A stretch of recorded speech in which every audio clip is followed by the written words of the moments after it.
Gordon Hayward at guard na target ng Lakers, yan ang ating pag-uusapan. Final seconds. Bryant for the win. Bang! Grabe naman itong New York Knicks at kukuha pa ng isang former All-Star. At ito nga ay walang iba kundi si Gordon Hayward na naglalaro ngayon sa Charlotte Hornets. Kakakuha pa nga lang ng New York Knicks dito kay OG Anunoby mula sa Toronto Raptors kapalit nila Emmanuel Quickley at RJ Barrett. Interesado nga daw ngayon ang New York Knicks kay Gordon Hayward na kunin ito bago ang trade deadline. Lalo at magiging unrestricted free agent na ito pagkatapos ng season na ito. Isa pa ay malabo na rin makapasok ngayon ang Hornets sa playoffs na nasa baba nga sila sa standing sa East.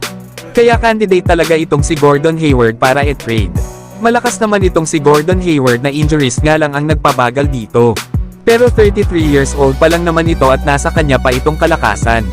Isa nga si Gordon Hayward sa mga elite shooter sa NBA kaya okay ito sa opensa ng New York Knicks. Nasa 25 games nga nito sa Charlotte Hornets ay may average itong 14 points, 4 rebounds at 1 steal per game. At meron naman itong 46% shooting ngayong season. Kaya kung makukuha pa ng New York Knicks itong veteranong si Gordon Hayward, ay talaga namang lalong lalakas ang kanilang kupunan. Nasimula nga rin nang dumating sa kanila itong si OG Anunoby ay 6 sa huling 7 laro nila ang kanilang naipanalo. Na ngayon nga ay nasa pang 7 seed sila sa East na may record na 23 wins at 16 losses. Pero kayo mga idol, ano ang masasabi nyo dito? Samantalang mukhang na-impress naman ang Lakers sa guard na si Collin Sexton.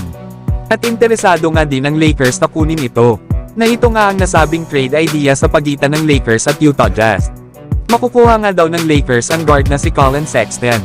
Habang makukuha naman ng Utah Jazz sila Gabe Vincent, Jalen Hood-Schifino at ang 2024 at 2027 second round picks. Ang kagandahan kasi kay Collin Sexton ay isa itong scorer na guard na may average na 15 points per game. Bagay nga ito sa Lakers at malaking tulong ito sa kanilang opensa. Lalo na kung focus sila LeBron at Davis sa kanilang depensa ay meron pa silang isang player na maaasahan gumawa ng score. Hindi nga lang ito puro opensa mga idol dahil pagdating sa kanyang depensa ay napakasipag nga din nito. Kaya maganda talaga itong ilagay ng Lakers sa kanilang starting unit. Bagay nga rin itong kasama ni Austin Reeves na magdadala ang dalawang players na ito ng balance sa kanilang backcourt. Pero kayo mga idol, ano ang masasabi nyo dito kay Collin Sexton? Maganda ba itong kunin ng Lakers? Mag-comment lang. So hanggang dito na lang tayo mga idol.